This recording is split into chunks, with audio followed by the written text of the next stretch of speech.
안녕하십니까. 오늘은 예수님의 토라와 세례 요한 네 번째 시간입니다. 오늘은 세례 요한의 설교를 말씀드리면서 몇 시간 나눠 하도록 하겠습니다. 세례 요한의 설교 가운데 메시아로 오시는 예수님을 호 에르코메노스, 오시는 이라고 표현하는 그런 내용이 나옵니다.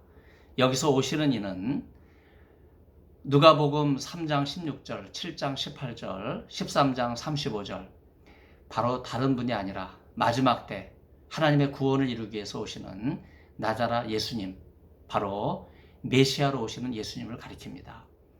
왜 세례 요한은 나자라 예수님을 오시는 이로 설교를 하였을까요? 사실 우리는 예수님에 대한 신앙 고백을 구세주, 하나님의 아들, 메시아, 주님 등등 여러 가지로 표현하지만 오시는 이라고 고백하지는 않는데, 우리는 세례 요한의 이러한 예수님을 메시아, 오시는 이로 고백하는 이 신앙 고백의 의미를 다시 한번 새겨보아야 하겠습니다. 사실 우리가 잃어버린 예수님에 대한 호칭이죠. 나자라 예수님께서 자신을 직접 메시아로 지칭하시는 그러한 말씀은 예수님께서 하신 말씀 가운데 단 한 번도 등장하지 않습니다. 그러나 예수님의 말씀 가운데 여러 번 자신을 오시는 이로 지칭하는 이러한 말씀은 메시아에 관한 또 다른 언급이라고 말할 수 있습니다. 마지막 때 하나님의 구원을 이 땅에 가져오시기 위해서 종말론적인 천상의 존재로 오시는 분은 다름 아닌 메시아, 히브리어로 마시아흐, 바로 나자라 예수님께서 메시아로 오시는 이이십니다. 메시아가 오시기를 오랫동안 기다려왔던 유대인은 메시아 혹은 메시아킴, 마시아흐의 복수형이죠. 사실 많은 메시아들이 나타났어요. 그래서 그 메시아들이 이스라엘 백성들을 현혹했죠. 지금 많은 재림주가 성도들의 신앙을 좀먹는 것처럼 유대인들에게도 많은 메시아가 자기가 메시아다 이렇게 자칭했던 그런 사람들이 있습니다. 그러나 정작 그들이 바랬던 메시아가 아니죠. 그래서 사도행전을 보면 드다가 일어났다 하는 그러한 말도 나오는데, 결국 스스로 망한 메시아 운동의 한 사람이라고 볼 수 있죠. 구약 시대에 하늘로부터 오시는 인물인 메시아는 정치적인 차원에서 이스라엘 백성을 로마의 압제로부터 구원할, 그래서 이스라엘 나라와 주권을 회복하는 정치적인 메시아, 이렇게 이해했던 것이 사실은 정치적 의미의 메시아죠. 그러나 예수님은 천상에서 오시는 지혜 기독론의 특징을 가진 분이시기 때문에 천상의 존재, 곧 참된 지혜를 가지고 오시는 분이기 때문에 이 세상 잠깐 있다가 없어지는 가치관과 정체성을 바로잡고 인류에게 새로운 구원을 가져다 주시는 분이라 하는 거예요. 지금도 예수님을 동성애자로 혹은 세상적인 어떤 개혁가로 묘사하는 그런 정치 신학, 또 이념에 물들어진 그런 신학들이 있는데, 성경은 순수하게 예수님께서는 인류의 구원을 위해서 오시는 메시아로 오시는 이시다 하는 것을 분명하게 말씀하고 있습니다. 그래서 많은 거짓 예언자들이 과거도 있었지만 지금도 끊임없이 신학교 강단을 어지럽히고 성도들의 영혼을 뺏고 있는 그런 안타까운 상황이 전개되고 있습니다. 세례 요한은 나는 물로 세례를 주지만 내 뒤에 오시는 이는 나보다 능력이 많으시니 나는 그의 신을 벗겨드리는 것도 감당하지 못한다. 제가 사역을 했습니다. 이렇게 설교함으로써 메시아에 대한 자신의 이해를 아주 분명하게 보여줍니다. 여기서 세 가지 중요한 지혜 기독론적 칭호가 등장하는데, 바로 오시는 바로 메시아로 오시는 나자라 예수님께 수식되어 있는 호칭이 내 뒤에 있는 그 다음에 능력이 많으시니, 이렇게 우리가 세 가지로 정리해 볼 수 있습니다. 누가복음 1장의 세례 요한과 여러분 예수님의 이야기를 한번 비교해 보시기를 바랍니다. 바로 세례 요한은 자기 뒤에 오는 예수님을 준비하는 사람으로 그렇게 묘사함으로써 자기 뒤에 든든하게 서 계신 분은 다른 분이 아니라 바로 메시아로 오시는 예수님이시다 하는 사실을 분명히 합니다. 사실 세례 요한은 나자라 예수님보다 6개월 먼저 태어나서 메시아로 오시는 이인 예수님의 길을 베다니 인근 세례터지요 에논 근처에서 예비한 마지막 예언자입니다. 또한 세례 요한은 나자라 예수를 능력이 많으신 이로 묘사함으로써 자신은 무능하고 감히 그 신발도 벗겨 디딜 수 없는 사람이다. 이렇게 설교한 겸손한 사람입니다.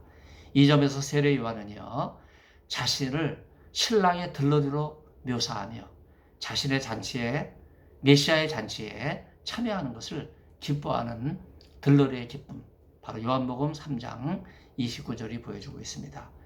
이러한 요한복음의 모사와는 달리 예수님께서는요, 그는 성령과 불로 너희에게 세례를 주실 것이다 하는 이러한 세례 요한의 설교로 시작합니다. 이 구절에서 그는 나자라 예수님을 가리키죠. 성령과 불은 사실상 동일한 의미로 사용됩니다. 물로 세례를 주는 세례 요한과 비교할 수 없을 정도 성령과 불로 세례를 주시는 분이 바로 메시아로 오시는 예수님이시다. 이렇게 이야기하면서 세례 요한은 예수님은 자신과 근본적으로 다르다 하는 말씀을 하고 있습니다. 이는 물과 피로 임하신 자니 곧 예수 그리스도시라. 물로만 아니라 물과 피로 임하셨으니 증거하는 이는 성령이시니 성령은 진리라. 증거하는 이가 셋이니 물과 성령과 피라. 또 이 셋이 합하여 하나라 하는 요한일서 5장 6절과 8절 말씀도 있는데 바로 사도 요한은요 성령과 물과 피를 하나로 간주합니다. 이 구절에서 말하는 성령께서 물과 피가 하나라고 증거하시는 분은 바로 메시아로 오시는 나자라 예수님입니다.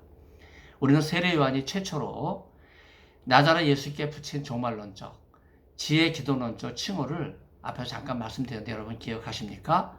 바로 세례 요한에게 나자라 예수님은 어떤 분으로 고백이 됐습니까? 오시느니, 내 뒤에 있느니, 그리고 능력이 많으시니, 이 세 가지 신앙 고백인데 이렇게 세례 요한이 나자라 예수께 고백한 이 세 가지 지혜 기독론적 칭호는요 우리가 잃어버린 최초의 신앙 고백입니다.